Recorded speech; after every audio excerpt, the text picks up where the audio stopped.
Good afternoon, everyone. How are you doing today? We are right now live. I was about to say about to go live, but we're actually right now live for another live video AMAs. And today is Friday, so I know usually we do our AMAs on Saturday morning, but you know what? I think it's also good to change a bit sometimes and just to have the weekend for yourself to get some rest or work on some projects. So Friday. As usual, so we are live right now on a bunch of platforms, including LinkedIn, YouTube, Twitter, Twitch, and that's about it. That's already a lot. And so you can find all my previous interviews on my YouTube channel. And so the idea is that over the next hour or so, we are going to be talking about building and growing a business with our guest today, Paul Cary, who is the CEO and co-founder of Kamua, a video tool to automate video editing. That is going to be very interesting, especially as I've been trying the platform, so I can ask the tricky question, or we can deep dive into all that.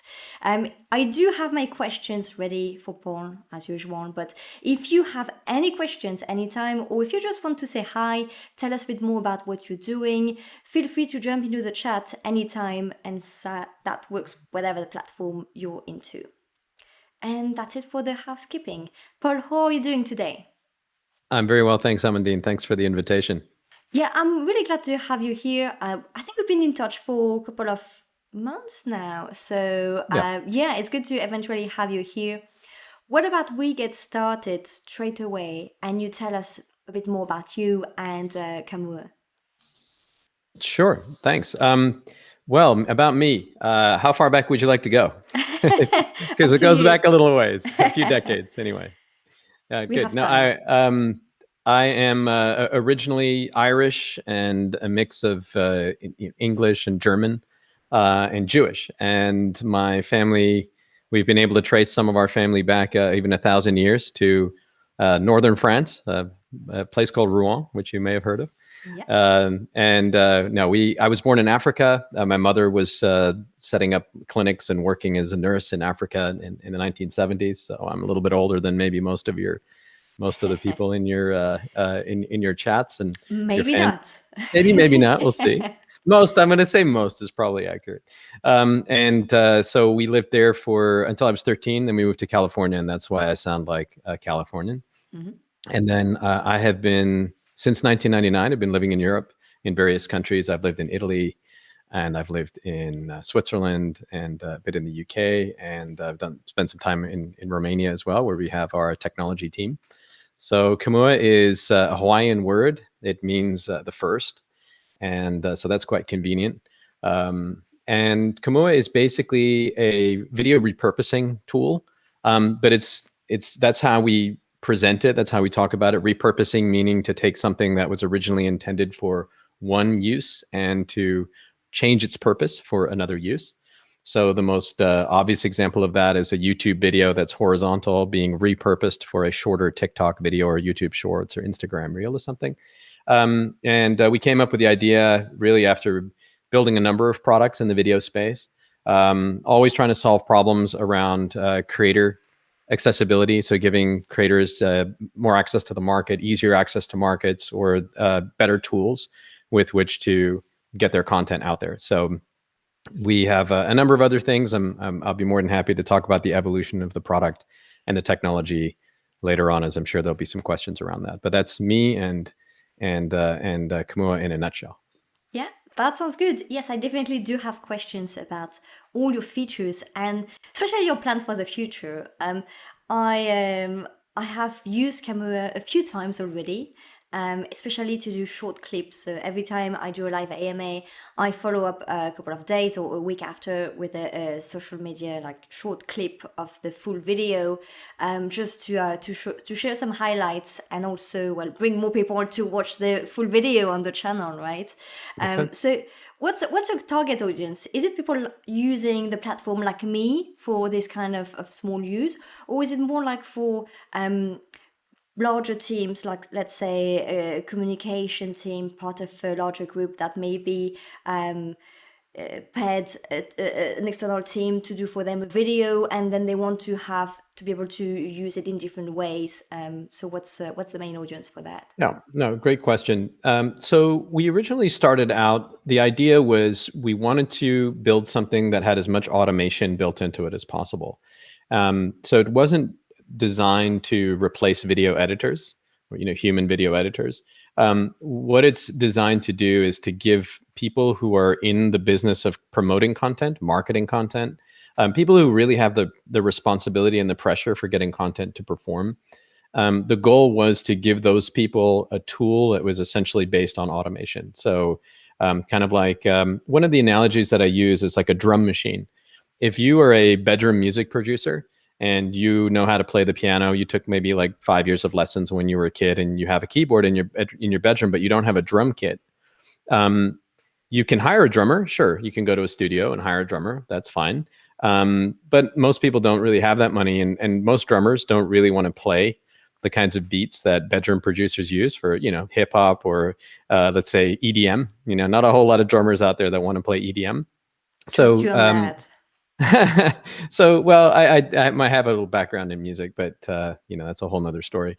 And so when you're looking for a sequencer or a drum machine to put down your drum track so you can continue to create over the top of that, that's where automation really is your friend, and that's what a drum machine is. And so video automation technology can be looked at in a similar way. So it's not designed to replace editors, but I know drummers who use drum machines because they don't really want to do a particular loop, or they're looking for inspiration from samples, and they're trying to change their style. They might have trained as a jazz drummer or a rock and roll drummer, and they're trying to learn something different. So there's lots of different ways in which that analogy, that metaphor links up. So the goal, the target user are professional marketers who really value their time, and they're always the ones on Friday night who are the last people to receive the assets. The assets are then they get uploaded to TikTok, and the captions are slightly covered by the logo, or then they view it on a different phone than perhaps what the editor checked it on. It doesn't quite look right. Somebody's face is slightly off the screen when there's two people, and so on. So it's really for the people who are under pressure to get the results. And then now that doesn't mean that editors don't use it. 38% of our users identify themselves as editors. So 62% say that they're not editors. That's not their primary profession. And 38% say that they are editors. Now, within that 38%, you're going to get people that are reluctant editors, the people who are editors, but that's because, they haven't been able to break through and do something else yet other than edit. Not that editing is a bad thing. It's a great profession. But for some people, it's a means to an end as opposed to the end itself. Yeah, sometimes if you're in a small team and you're the only one with this kind of experience, you're also by default the only editor. But yeah, that's not your job. I ended up in this situation, so I can say yes. Same thing with Photoshop. Same thing with Excel, PowerPoint. You end up doing it because you can, and you're good at it. So people send you that work to do. To deep dive more into how it works, because you can do some editing on your platform, even if it's not necessarily how you propose that, you can do some editing on the platform. Yes, you can. Yinshi on the chat asked if the automation leaves enough stylistic freedom for creators to make distinct products. Yes, so that's absolutely the case. When we started out building something that was fully automatic, and then it's an interesting question, and I know you work with as a VC scout, so this is a great VC question. And VCs ask a question: is it 90% automated? And my question back to them is: do you mean are 90% of the videos fully automated, or do we achieve around 90% automation on 100% of the videos? Those are two different questions with two different results. So to answer that specific question, you can do the whole thing manually if you wish to. So the automation is really just there as a guideline to just help you go do things faster.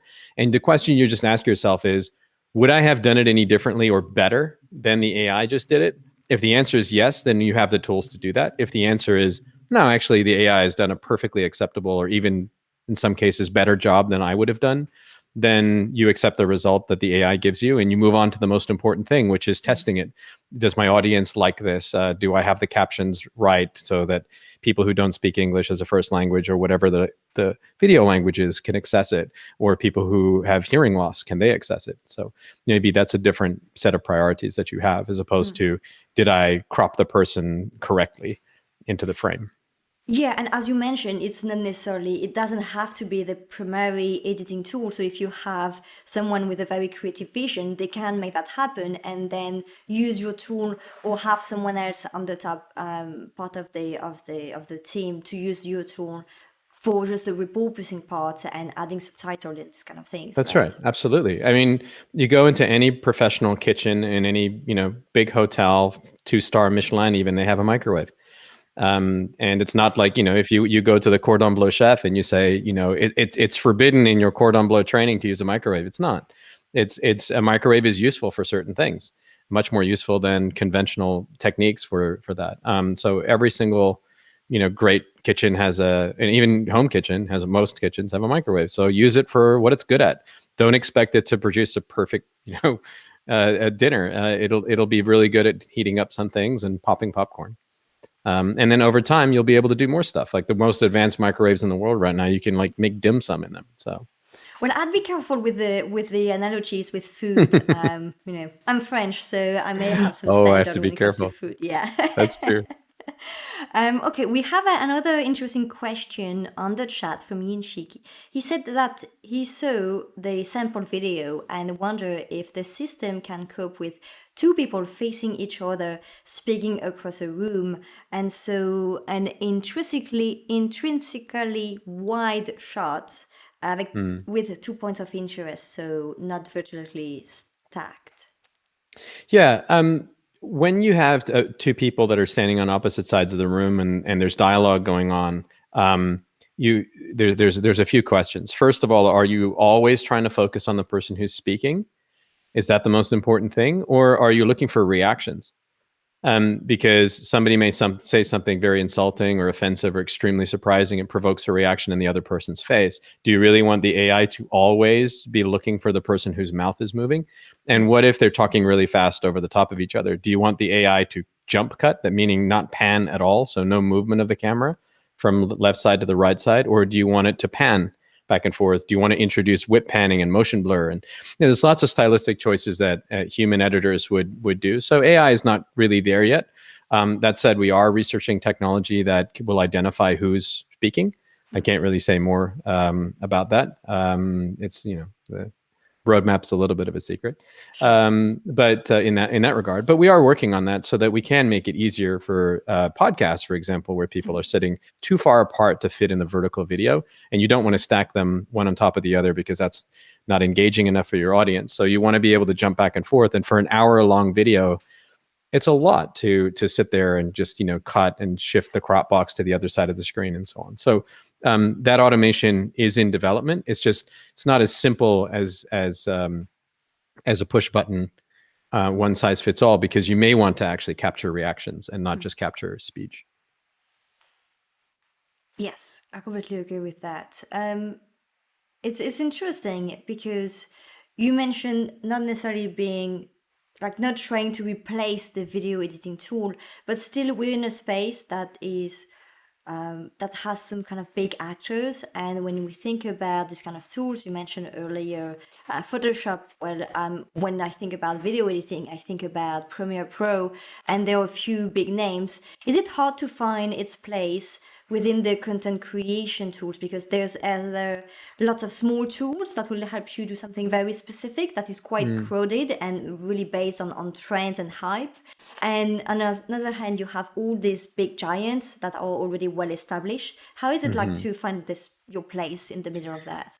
Yeah, I think that's a great question. And there was an article that came out in the Information recently with Li Jin and talking about everybody will be a creator in 10 years' time. So our total accessible market is 50 million people, and I think that's extremely conservative. And it's 50 million people that are in the business of promoting content. Now, when you start to expand that circle to include people that are making their own baking videos in their own kitchen, and they realize that actually they need to be they need to be on the 2.3 billion widescreen televisions in the world.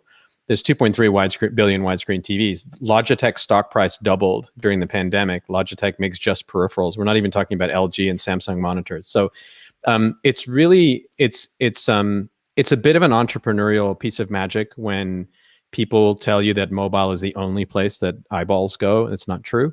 And if people try to tell you that it's only sort of Netflix and Disney content that fits onto the smart TVs, that's also not true.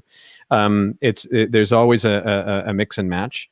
And it's always an overlap. So, of course, those 2.3 billion people that have HD TV or smart TVs at home that are either beaming content onto those TVs or they're accessing apps that are on those TVs. Those people need to see engaging content. And it doesn't matter how that content is made. If it's made with a mobile phone on a tripod in a kitchen, that's perfectly fine. It doesn't mean that it's not fit for the widescreen television. I watch YouTube on our smart TV all the time. So I think that what's really important is just understanding that the creation process is always going to change. It's always going to evolve. It's always pivoting. And so, yes, we use Premiere every day in our team. Our content creation team uses Premiere every day. It's the flagship, along with DaVinci Resolve and Final Cut Pro really are the flagships. Avid will probably feel a little bit left out, but, they really are the sort of pure desktop software tools. And then Adobe's doing amazing things with Adobe Rush. We encourage people to try these different things because they're all fit for purpose. I know that sounds a bit of a cliche, but they really are. Each tool is capable of bringing great things to you. Descript, Loom has amazing stuff for if you're doing screen recordings and you're presenting webinars and things like that using your own product. So I think that it's really just about using the thing that works for you the best. And if the typical entrepreneur thing, well, 1% of the 50 million people that we're targeting, all that they will use our product. So we'll have, all of these, happy 500,000 users. It's like, okay, that may be the case. And it may be 2 million users, we'll see as time goes on. Every time I check your platform, there is something new. And whether it's a new feature, yesterday, what caught my attention was the tiny vid. So Yes. I don't know if it's new or not, but I came across it and I was like, oh, that's super handy because I definitely need that. And so what's really your secret to be able to push that many features all the time? And also, what's your vision? You mentioned that you have a bunch of things in the pipeline. Yeah. Something that you can't really talk about, but what about the big vision for Kamua? Oh, sure. Absolutely. So TinyVid was really a side project of one of our engineers, Stefan. Hi, Stefan. And he basically was running into trouble sharing video game highlights on Discord. He just thought that the 8 megabyte upload limit for Discord was pretty limiting. I mean, it is, and so he just said, well, what if we use some of our Kamua technology, which we use and we're developing for the server side, so the online browser, but what if we made that work on somebody's computer locally? So instead of using, server GPUs and whatever else, use the CPUs on a computer and allow people to just do it themselves rather than having to wait and upload a file. So there's always a trade-off between, should I upload my 2.5 gigabyte highlight, 4K gaming highlight file, 60 frames a second? Should I upload that to a server and wait 2 hours and then have it compress it down? Or should I do it locally on my machine where it's only going to take me 5 minutes? So the answer is obviously option B, which led us to develop TinyVid to make that a downloadable app for free that people can just install on their Mac or Linux or Windows, wherever it is that you create and game and whatever it is. It can be Zoom videos. It doesn't have to be gaming videos. And it allows you to quickly trim and then set the target file size. So I use WhatsApp desktop, for example, which has a 64 megabyte limit, and it doesn't do any compression for you. It just tells you the file's too big. So I produce screen recordings all the time in Loom. They come out at somewhere between 200 and 300 megabytes. I download those videos, I throw them into TinyVid, and then I would send them to people on WhatsApp. So we just continuously believe that there's ways in which the technology that we've developed can be made accessible to people to solve real world problems, whether it's sharing gaming highlights or compressing long video conferences and things like that down into chunks that you can then send on various platforms, because every platform has a file size limit of some kind. Yeah. And in some cases, it's just a question of optimizing the space that you have. You might want to run TinyVid just to save your disk space, because you might have a whole bunch of 2 gigabyte files that really only need to be 100 megabyte files without losing anything. So that's that answer. And then the pipeline in general, which was the second part of your question. What's the longer term vision? The longer term vision is that everybody needs to have some sort of AI assistance in their life, whether they like it, believe it or not. There's always AI helping you out in some way, shape, or form. And so there's helpful AI, and then there's unhelpful AI, right? There's AI that just really is just seeking to just completely replace all human creativity, and that's not the business that we're in. We're seeking to just help people remove monotonous and boring tasks from their workflow. So that's our overarching goal and our North Star, which we ask every time we introduce a new feature, come up with a new idea. We ask the question, is this going to help people create faster and more efficiently with less headaches? Right. And if the answer is yes, then we look into it. If the answer is no, then we ask ourselves, well, what is it? What feature is this then?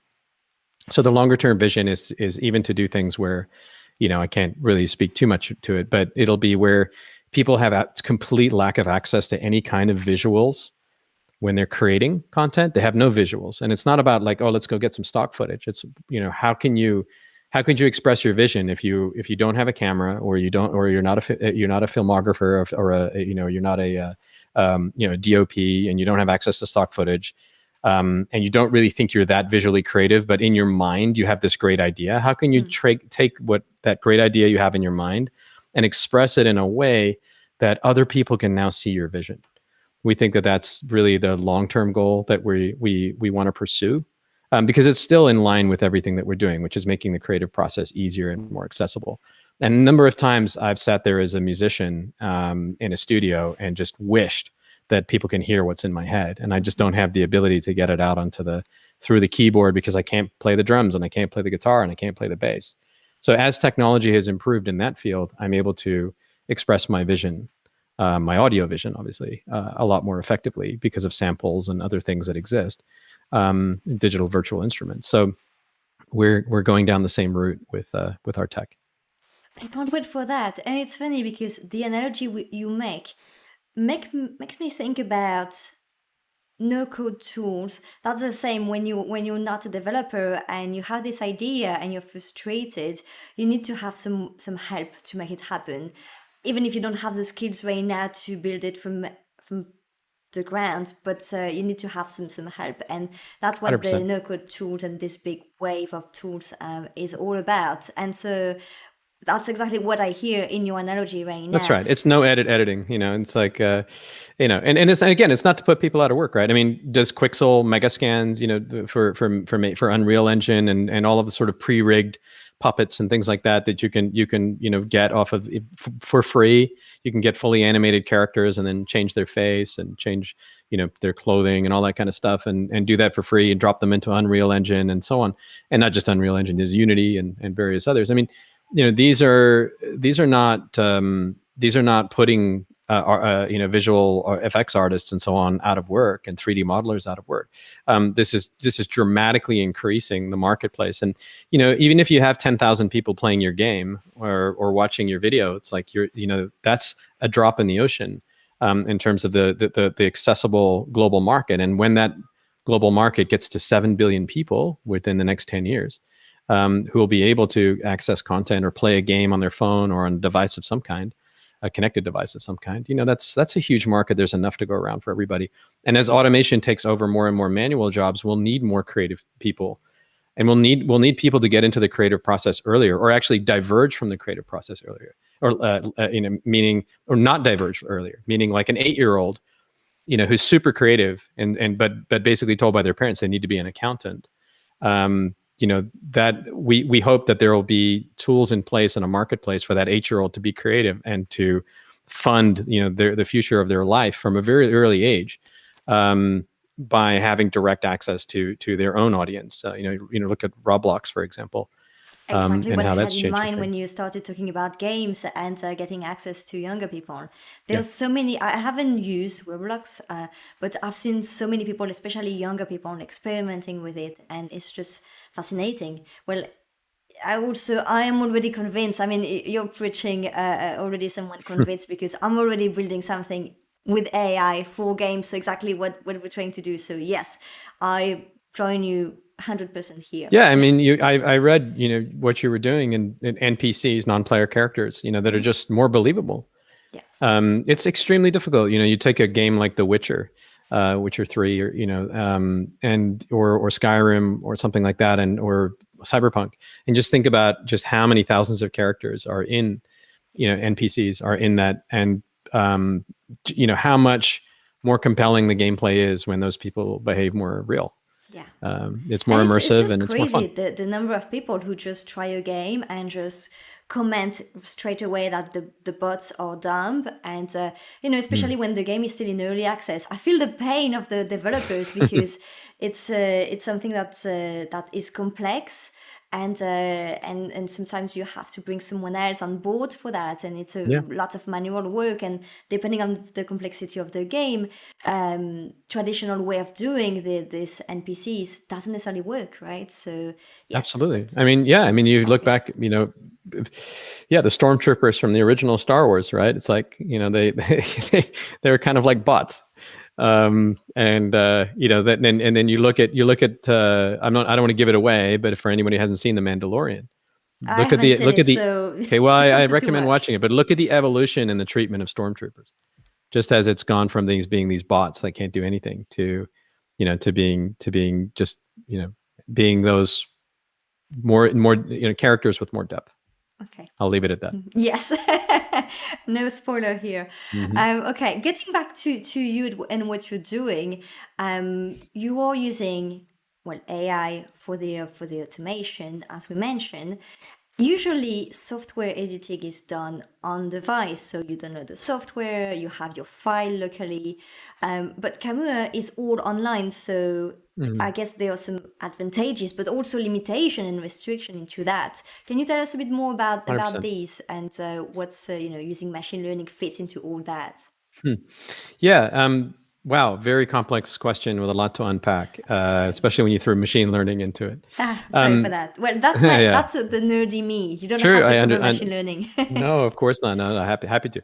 So, as far as I can, right, is a very complex subject, and ultimately, the decision behind server or local, um, the there's always going to be a pendulum swinging back and forth.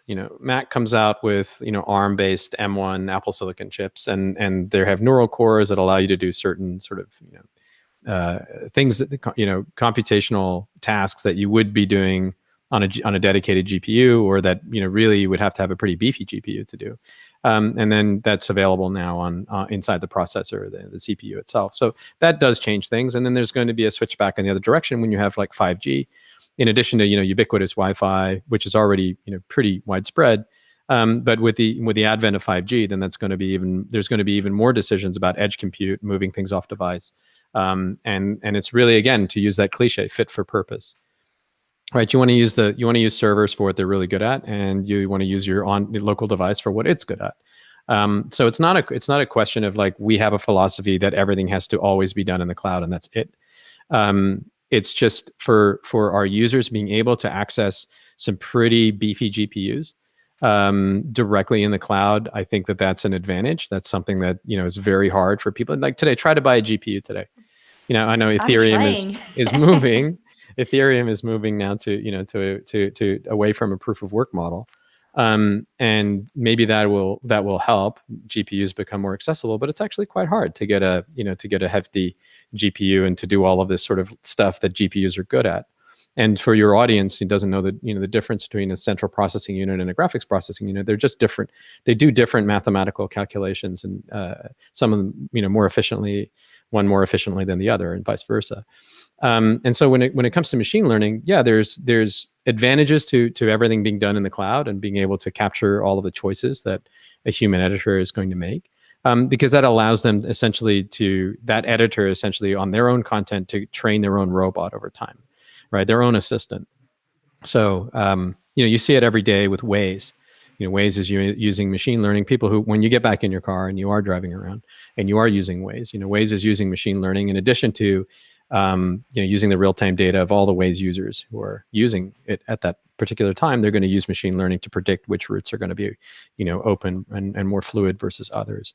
So it's the same thing for us. We really do think that having your own personal robot editor will be really useful, because you just spent 11 hours doing your amazing YouTube video, and it's 6 p.m. on a Friday, and you've finally gone live, and you've done your 1 hour AMA with your fans, and then your content community manager steps in while you sleep on the couch.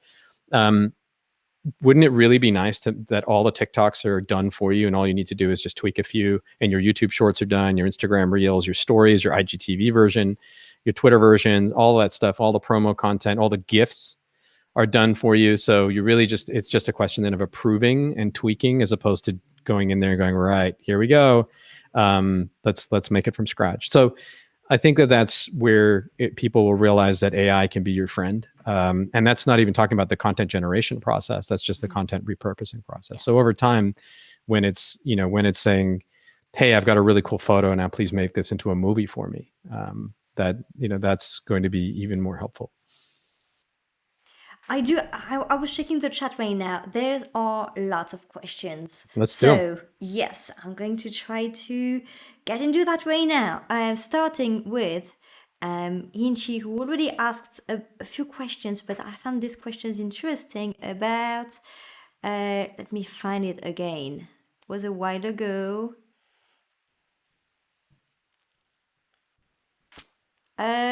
Crap, I don't have it anymore. But I remember it was about getting some exposure. I know that I came across Kamua a few times the first time it was through VentureBeat. There was an article about you. And also I found another one when I was doing some research on Forbes. And so you seem to be very good at getting some exposure, because it didn't seem to be sponsored content, and it was just about you and your product and what you can do today. So that I found it pretty amazing. Do you have tips to get good exposure? And if I can find the rest of the question from Yinshi, I'll try to add to that. Yeah. Well, there's a bit of a mix in the results here, because it is partially just writing your own content, and so we had a very good base on our blog for that we could send over to journalists anyway. And so that was part of seeding it, and then but you also do want, if you have the budget, you do want to pick a reasonably priced media agency or PR agency or PR agent, freelancer, somebody who can help you, because there are reasonably priced ones out there where you'll get a good return for your investment. And they just seem, these journalists are pitched hundreds of ideas every day, if not thousands, and they're pitched them on 10 different platforms, from email to Facebook, Twitter to LinkedIn, and so on. So for them, it's about sifting through and finding something that's really from a reliable source. And so I'd say it's really a question of, you need to do both. You need to create your own content, write really good blog posts, be helpful, respond to people. One of the journalists that I've interacted with on Twitter, it was just by responding about oat milk. Just like I saw they posted something about oat milk, and I was like, well, I make oat milk pretty much every day. So, from scratch, I don't buy it from a box or through a box. I do it myself. So why not just weigh in and just say something? So there's lots of ways in which you can generate attention. And so part of it is just there's really three things. One, write your own good content. So if you can't write about yourself in a compelling way on your own blog, then you're going to struggle to convince a journalist that there's really something interesting there to look at. And the second one is work with a reasonably priced PR person who, when those journalists see their email come in from that particular individual, they're more likely to open that person's email. And then the third is reach out to those journalists directly. There are databases out there with journalists' emails. There are journalists themselves who put themselves out and say, hey, I'm a freelancer. You can reach out to me, pitch me ideas. There are people on Clubhouse, for example, journalists who will open a room on Clubhouse and say, pitch me. You just need to raise your hand. And they might call you up on stage and you can pitch them your story idea. So there's lots of ways to get heard. So just think outside the box and don't just believe that it's all pay for play, because it's not. Yeah, and I think it also answers Lumjacker questions about ways to get visibilities without having a big marketing budget. I think the difficulty of this kind of questions is that it very much depends also on your own industry and what you do. And so depending on the type of business you're building, you may find that everyone is hanging out on Clubhouse, but maybe not. Maybe everyone is just on Discord servers, right? And so it's all about understanding your space, your industry, your clients, your target market, to really find the best way to stand out and to be where they are, to be in. Yeah. And that's the thing. I don't think there is one big answer that solves everyone's problem. Like you have to be on Twitter.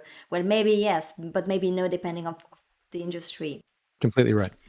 Lumjacker also asked about any turning point in your life, and I know that in the past you have worked in bigger companies, you have worked with very large corporates, so maybe building your own startup and getting into entrepreneurship yourself may have been a turning point. Maybe there's something else that pushed you to that.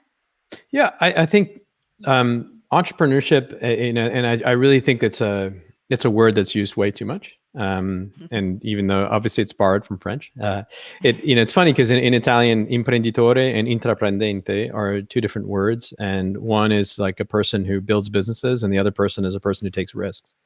So it's not the same thing, even though entrepreneur is bundled as a risk-taking business person. There's different kinds of risks. There's where you sell everything kind of risk and just go all in with your own, stuff. And then there's risk where you're risking 5% of your personal capital as the seed, right? Or you're getting a VC to put in, 5% of their particular fund. So I would use that term very carefully. But basically where you don't have a boss, that would be the first, or where your boss is a shareholder or board member. And so it's like you're actually just reducing the number of bosses over the top of your head. And then when you're reducing the number of bosses above you, you're also just, and this is my experience from big corporations, the fewer bosses you have above you, the closer you get to the shareholders. So beware. It's not a perfect Christmas tree. Above the Christmas tree, there's a reverse Christmas tree. Okay. So, and where the CEO meets is with the majority shareholder. That's where the linkage happens, right? At the board level. And it's just, you don't see it when you're below that, because usually the C level, the top people at the top of the Christmas tree, they tend to shield the lower level employees from direct exposure to the board and to the shareholders. And you only really come across it when you're looking at quarterly reports or annual reports. So my advice to anybody, and my particular turning point came after a number of years of working in and around the automotive industry, and just looking at the ways in which innovation was happening and what I wanted to do with my life. And I just realized that as a non-engineer, I'd pretty much reached the limit that I wanted to reach in that organization. And I really felt that beyond that, a really solid understanding of mechanical engineering, automotive engineering was really, really necessary to be able to make that next step, which is into the manufacturing side. I think you have to go into the manufacturing side in anything, whether it's software or cars or airplanes. You have to understand the manufacturing side so you can understand what you're going to be able to deliver to your customers and promise to them. But even if in software, in some ways, absolutely. If you understand how hardware works, you can be much more efficient building software. No, I completely agree. And I mean, my engineers educate me on this all the time, where they tell me like, no, that's way more efficient to do on a CPU. It's like, okay.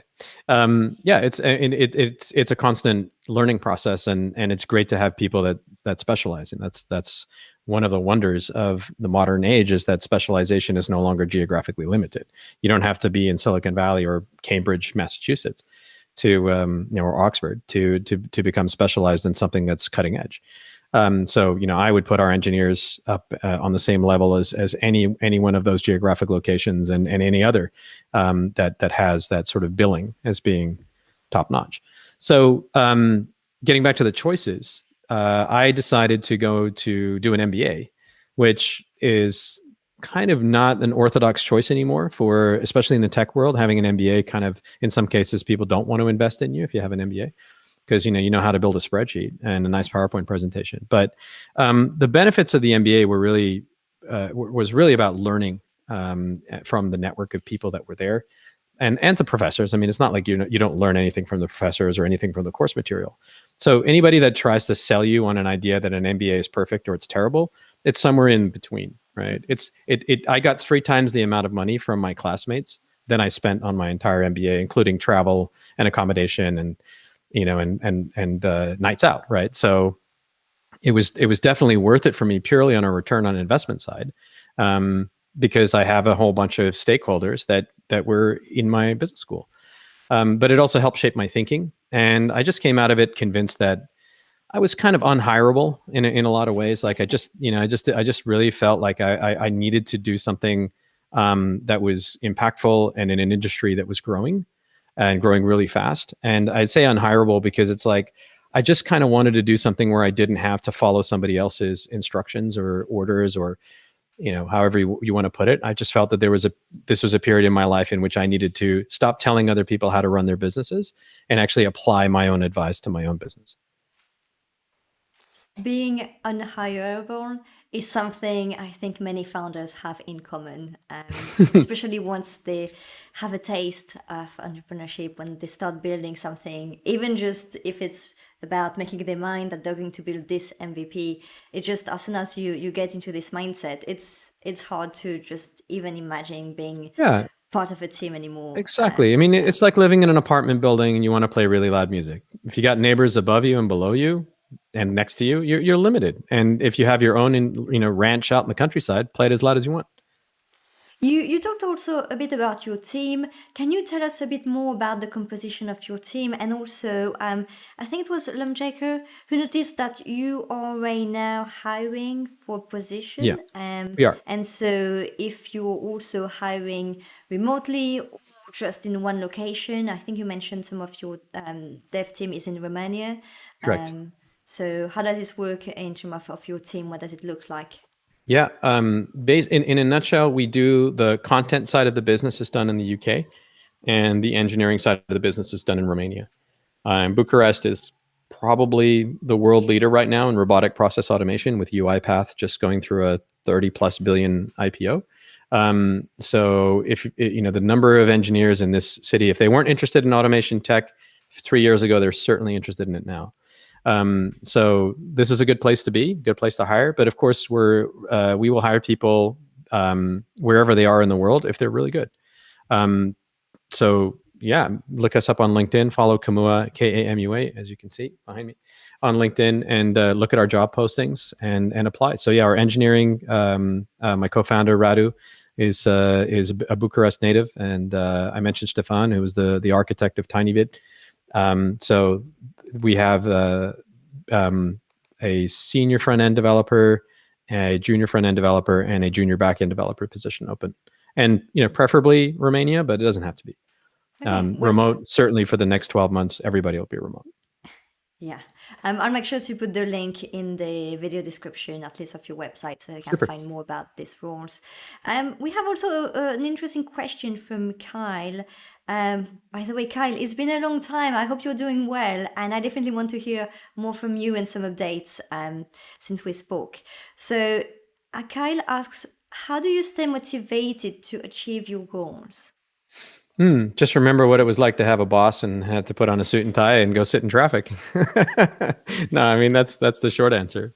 But no, you stay motivated because go and read all, if you ever feel like you're losing your motivation, and we are lucky enough that we haven't, but sometimes you need a little coffee shot, and that coffee shot is go and read the comments on Product Hunt, go read the tweets where you're mentioned and people go, absolutely loving this product, lifesaver.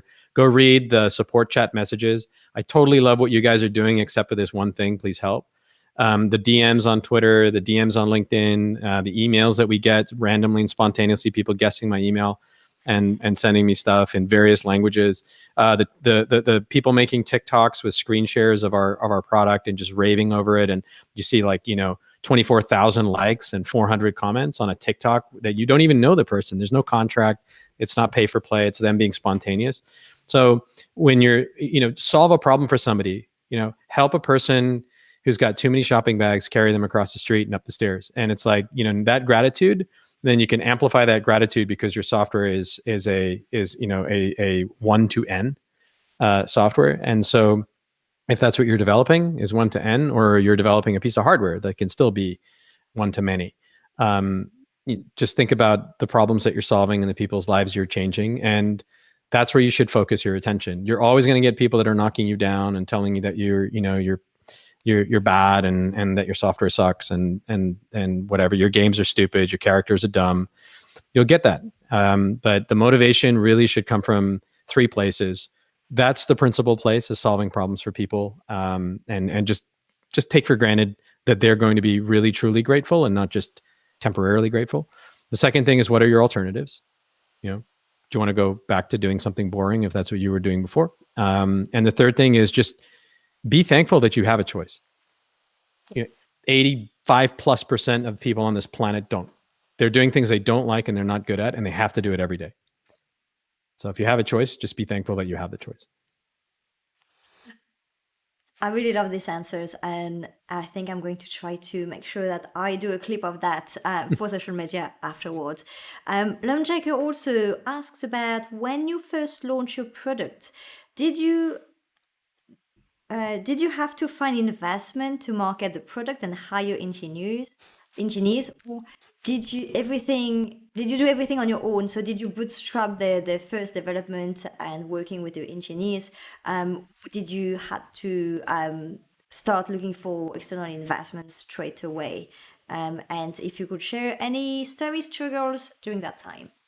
Yeah, great question.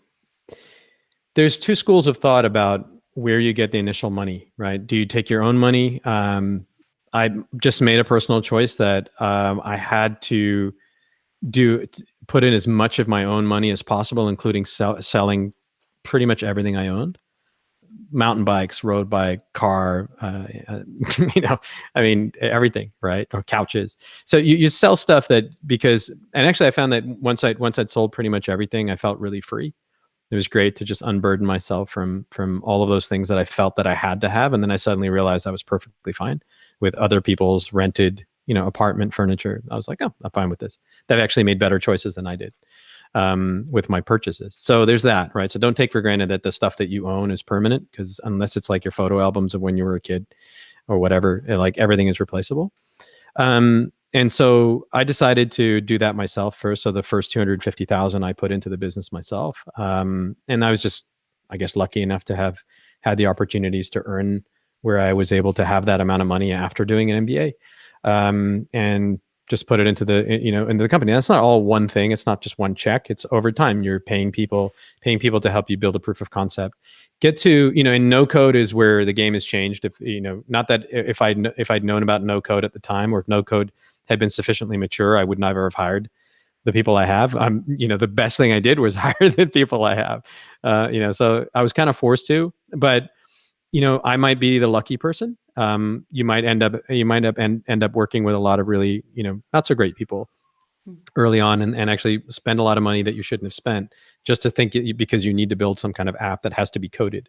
I think no code is the real game changer. If you can build it, whether it's a game or a product or a service, and you can build that with no code, and you can get your, not a clickable wireframe where people can theoretically tell you that they like it or not, and they're not faced with the acid test. The acid test is, will they pay you for it, or will they pay attention to it? So you need to get to that as quickly as possible. But be aware that once your no code starts to scale and needs to scale, if it's no code and it was never intended to get any bigger than it actually is, if it really is a wooden mock-up of a phone that you just walk around with in your pocket, you're going to need to scale that. So be ready to have that architecture in the wings, and at least know what your plan is, so that when you do have an angel investor that comes along and writes you a check, or Techstars invites you in, or 500 startups, or whatever it is, or you decide to apply to YC and you get accepted, be ready. Have a tech person that, even if they're not your co-founder, they're ready to go, and you know them and you trust them. Because the gap that's going to occur between your no-code version starting to get traction and you being able to build a scalable version, that gap can absolutely kill all your momentum, or other people can flood into the vacuum where you've opened the door. I think Clubhouse is kind of a good example of that, right? It took so long for them to get really big that Twitter and Facebook were ready with their own products within a pretty short period of time after Clubhouse really built that big momentum. Yeah, I would also add to what you just said, that the longer you wait and the more you have to show to investors, the better position you are in to negotiate and to have a good deal. And so we hear some stories about founders raising crazy amount of money with nothing. But to be honest, it's not the majority. And what we don't see is the years of work behind. So yes, there are some lucky people who Yeah. manage by, I don't know, boys clubs and networking to raise some funding. But there are also the majority of people who have been working for years before Yeah. they can raise money. That's true. I mean, look at. I don't know the exact details, but if you look at UiPath, everybody talks about 2015. I believe that Daniel Dinesh actually started in 2005, and it was 10 years before that first moment came along, which drew the new timeline. It's a 10 years overnight success, right? Yeah, it's a 10 years plus 6, right? Yes, So right. 16 years to build to. Now, of course, it's a 35 billion plus company or whatever the stock price is today.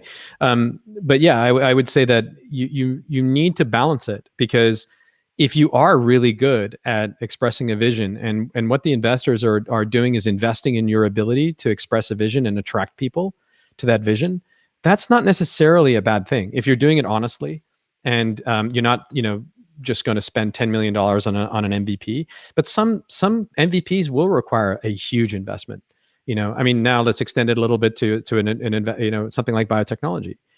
You can't build a drug for less than $200 million. So unless you're really intellectually dishonest with people or disingenuous, you can absolutely raise money off of an amazing deck if your vision is honest. Like I said, that's the most important thing. So, but then you can totally bootstrap something with just a $10,000 maybe friendly loan or something. There's lots and lots and lots of ways to do things, and I think now really what it comes down to is, if as an entrepreneur, you have to be able to convince at least somebody to come along with you on the journey. That's just part of the game. Yeah. You have to embrace that. And also, it can feel very lonely. So having some people with you is really key, just to keep it together. And I think it was you who asked about motivation before, Checker. I can't remember exactly, but yeah, someone asked about motivation. And so having people with you in this adventure is key for that. I can't imagine if I was building my startup just on my own without my co-founder. Like, no way. Yeah, and you don't have to have a co-founder at the beginning, but you can hire one, which is what I did. So I hired somebody, Radu, who's just an amazing human being, and I didn't really know that at the time. I mean, actually, our first email exchange was bad. I think it was about intellectual property, and it grew into a great relationship, and it grew into a relationship where I started working with somebody who's significantly younger than me on paper, but is a wise head. And it's like you don't feel that age difference. What you get is you get somebody who you rely on. They understand that you're going to be good at going out and raising money and making sure the salary is paid on time, so that they don't have to worry about that, and then you don't have to worry about code base and servers and hiring other people and getting other people inspired to join the journey. So if you can't find your co-founder day one, do something like Entrepreneur First. Go out there and they will find your co-founder for you, because what they will do is they'll evaluate you. Reach out to Alice Bentnick, for example. Find her on Twitter. Reach out to her. Pitch your idea. Do it every single day. And they'll respond. Send your pitches into Entrepreneur First, because Entrepreneur First is going to match you up with a co-founder. And they might be like, well, we're not really sure about this initial idea that you have, but there's this person over here who's working on this. And actually, if we put you two together, this could be a great match. And then there you go. Or just hire your co-founder. Find somebody who's a really good full stack developer.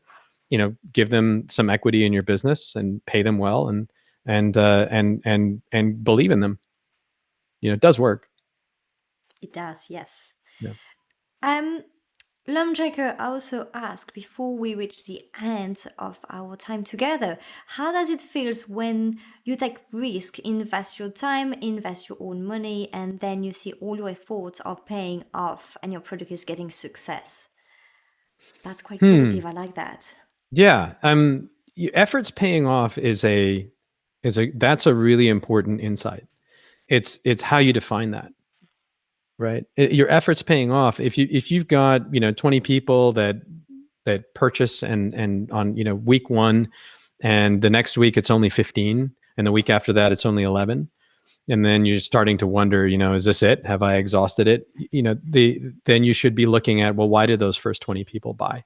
What was it that convinced them to put their credit card and go through all of your probably not very efficient shopping cart process? And then think about that. So how you define success and how you define traction is very important, because if you're direct to market, direct to consumer, or direct to user, they can leave you tomorrow, right? They can just find a better solution and boom, they're gone. Or TikTok introduces captions directly on the, I don't need captions anymore. See you guys.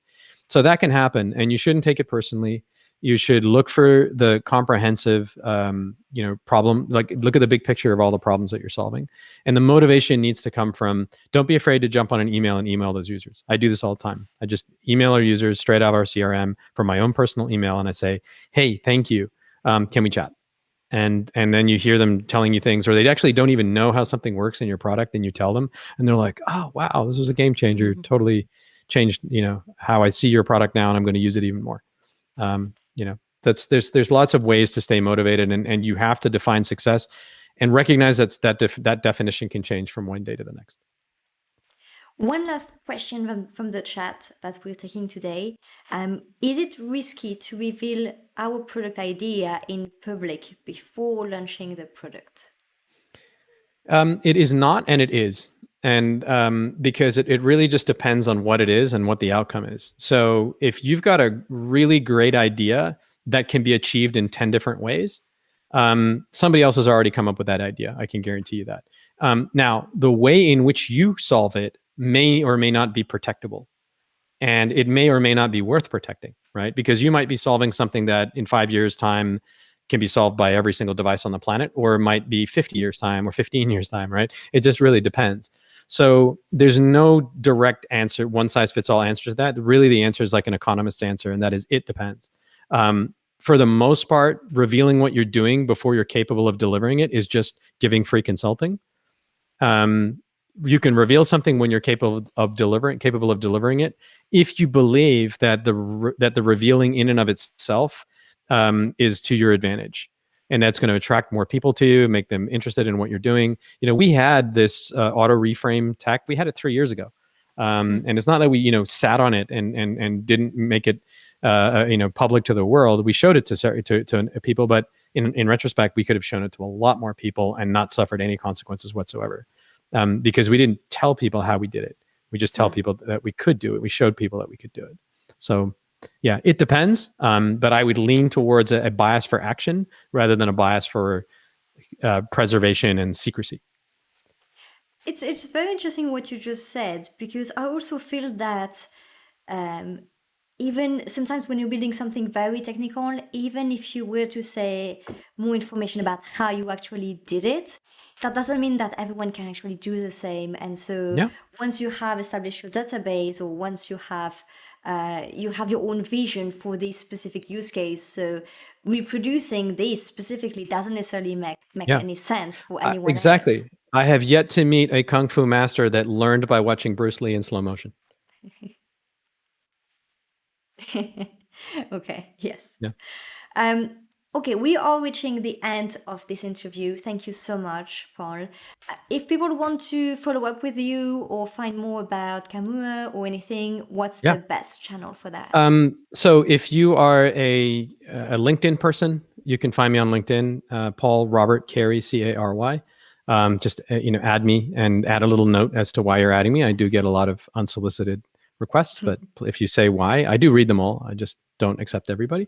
If you are not a LinkedIn person, but you hang out on Twitter, then PR Cary on Twitter, and you can tweet at me. And if you're just interested more in the company, it's kamua.com, DOTCOM, full spelling, on Twitter as well. And that's really the best place to find us. Or you can just look us up on TikTok if you're a TikToker, kamua.com as well. So yeah, it feels like I should just hold up a card for these things, because there's so many different places. Even you have it, Twitch and LinkedIn and YouTube, and so many different places where people can find you these days. So it really just depends on where you feel most comfortable, but don't be shy about reaching out if it's a career opportunity or just want advice, or you got a term sheet and you're excited about it. Happy to chat. I'll make sure to add all those different links and channels on the description of the video. That will Thank be you. available on my YouTube channel on Monday afternoon. Time for me to just, you know, crop some things here and there and prepare the thumbnail and this kind of very boring or exciting thing depending on what you like to do. But anyway, thank you so much, Paul, for joining me today. It has been such a pleasure to have you. We'll be in touch for sure. If anyone wants to reach out to me, well, as Paul mentioned, I am on many platforms, but the best way is actually Twitter. That's where I am always active on. My Discord also, we're a bunch of people on there, mainly entrepreneurs, a few aspiring entrepreneurs. And so if you have questions about your specific business or just want to tell us more about what you do, you can always stop by and say hi there. Thank you very much for your time, everyone. I wish you all a fantastic weekend ahead. London, the weather is quite bad right now, so I'm not going to say enjoy the nice weather or anything else. Just take some time for yourself, and we'll see you soon for another live video AMA. Thanks, everyone. Thank you, everyone.